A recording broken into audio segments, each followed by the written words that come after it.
स्वागत छ। आउनुहोस् आज घुङ्गी पकाउँ। यस घुङ्गीलाई मैले रातभरि पानीमा भिजाएर राखेको छु। यो आँखा हुन्छ, आँखालाई काट्ने, चाकलाई काट्ने, आँखा र चाक काट्ने भयो।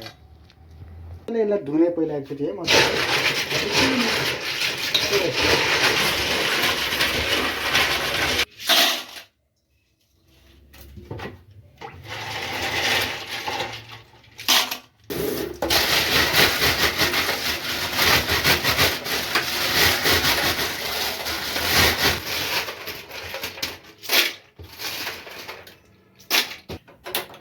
यसलाई ग्यास बालेर भाँडा बसाइदियो, भाँडामा पानी हाल्यौँ। अब यसलाई हामी उसिन्यौँ, यसलाई हालेर यसलाई मजाले उसिन्नु होला, मजाले बोइल गर्नु होला। यसलाई उम्लिन थालिसके पछाडि 3 मिनट 2-3 मिनट मजाले बोइल गर्नु होला।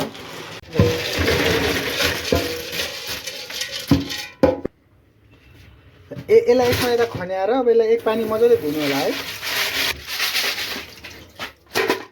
तर्न दिने। घुमी हेर्नु त कति सफा भयो। अब हामी अघि उसिनेर राखेको घुमीलाई पकाउन जाँदैछौँ है। ग्यास बालेर टक्क कराई बसाउँ। त्यसको लागि मैले 2टा प्याज, 2टा टमाटर, त्यस पछाडि मैले अकबरे खुर्सानी लिएको छु है त। अनि त्यस पछाडि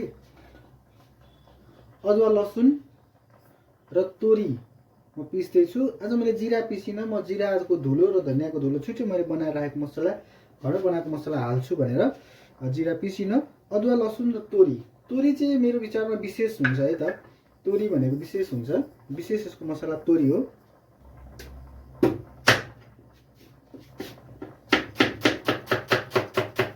तातेपछि हामी तेल हाल्छौँ। ठक्क अलिकति चिरा मात्रै पारे है त, आधी मात्रै यसरी चिरा मात्रै पारेर राखेँ। यसलाई तेल मजाले तातेपछि मैले जिरा फुराएँ। जिरा फुराए पछाडि प्याज हाल्नु होला। प्याजलाई मजाले भुट्नु होला है त। यता प्याज भुट्दै गर्छ, मैले लसुन अदुवा र तोरीलाई पिस्न जाँदैछु है त।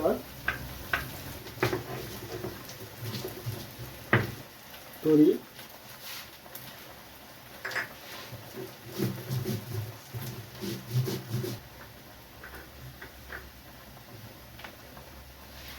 प्याज यति भुटे पछाडि खोर्सानी हालिदिनु होला है त। खोर्सानी हामीलाई धेरै भुट्नु पर्ने छैन।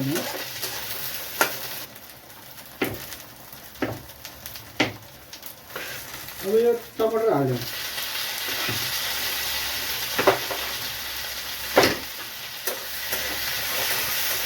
यो टमाटरसँगै यो अदुवा तोरी लसुनलाई पनि हामी हाल्छौँ।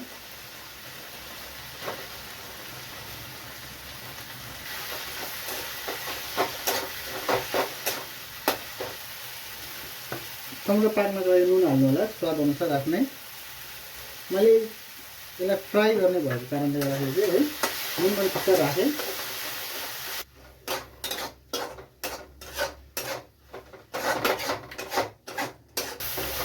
अहिले चाहिँ मैले तत्काल के गरेँ, यो मसलालाई यहाँ भित्र राखेँ है त।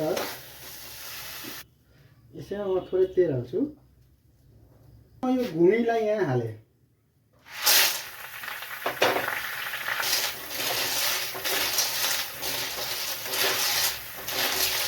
एकछिन भुट्नु त यो हाम्रो खासमा यसलाई अर्कै तरिकाले पकाए पनि हुन्छ होइन। यसलाई चाहिँ सी फुड हो, यो उसिनी पनि सकिसकेको छ, अलिकति पाकिसकिसकेको छ।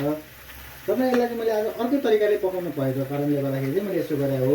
डाइरेक्ट यसलाई चाहिँ मसला ससला बनाएर हामीले यसलाई घुमीलाई हालेर अनि मजाले उमाल्दा पनि मजाले थोरै ठिक्क उमाल्ने तरिकाले थोरै रस हालेर मजाले पकाएर पानी हालेर पकाउँदा पनि हुन्छ।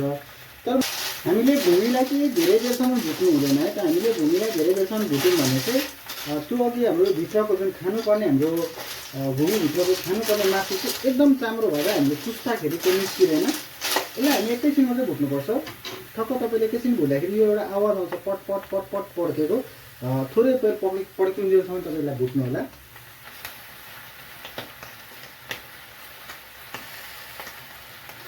हेर्दै हुन्छ अलिअलि पड्किँदैछ नि है। अब हामीले धेरै भुट्नु हुँदैन, पड्किन थालेको नत्र फेरि हाम्रो यो घुमी के हुन्छ चाम्रो हुन्छ है त। आवाज सुन्दै हुनुहुन्छ नि। अब हामी यो मसला हाल्दिउँ है त। अब यो मसला हाल्दिउँ। अब हामी ग्यासलाई सानो बनाऊँ।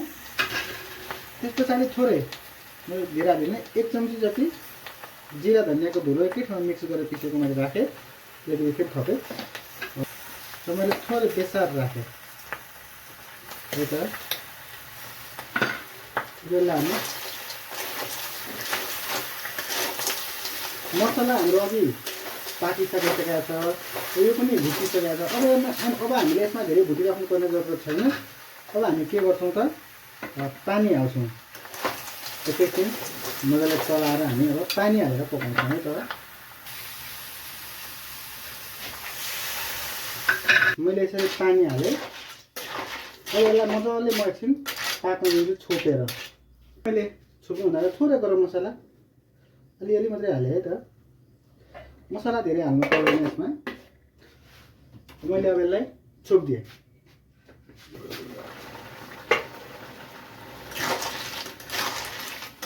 स्वास्थ्यको लागि हो भने चाहिँ भुँगी उसिनेर मात्रै खानु एकदमै धेरै फाइदाजनक हुन्छ है। तर के गर्नु, हामी नेपालीहरूलाई स्वाद पनि चाहियो, मसलेदार कस्तो पिरो है, सजिलो, स्वास्थ्यलाई फाइदा हुने चिज त हामी नेपालीहरू कहाँ खान्छौँ त होइन। यस्तै छ। ल अब एउटा चाख्नु।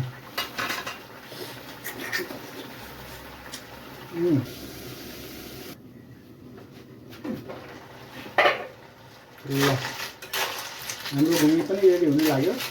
टक्क यस्तो गर्ने।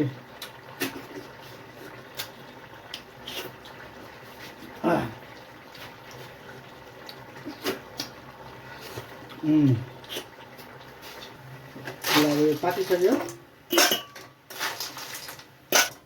अब यो भुँगीलाई चाहिँ अरू हामी जस्तो दालमा, कुनै रसमा होइन, आलुको रसमा, कुनै पनि हामी रसमा पनि हालेर हामी खान सक्छौँ, दालमा पनि हालेर हामी खान सक्छौँ। भुँगी चाहिँ मैले अघि पनि भनिहालेँ, मसलेदार खानुभन्दा पनि हाम्रो यो स्वास्थ्यलाई फाइदा गर्नुको लागि चाहिँ उसिनेर खानु चाहिँ एकदमै बेस्ट हुन्छ है त।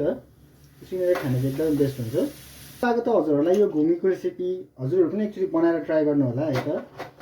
यसलाई विभिन्न तरिकाले बनाउन सकिन्छ। मैले आज यस्तो तरिकाले बनाएँ, तपाईँहरू पनि एकचोटि ट्राई गर्नु होला। खाने चाहिँ यसलाई यसरी समात्ने हो, यहाँनिर यसरी चुस्ने हेर्ने है त्यही। दामी हो। च्यानलमा लाइक, सब्सक्राइब र सेयर गर्नु चाहिँ बिर्सिँदै नबिर्सिनु होला। हस् त।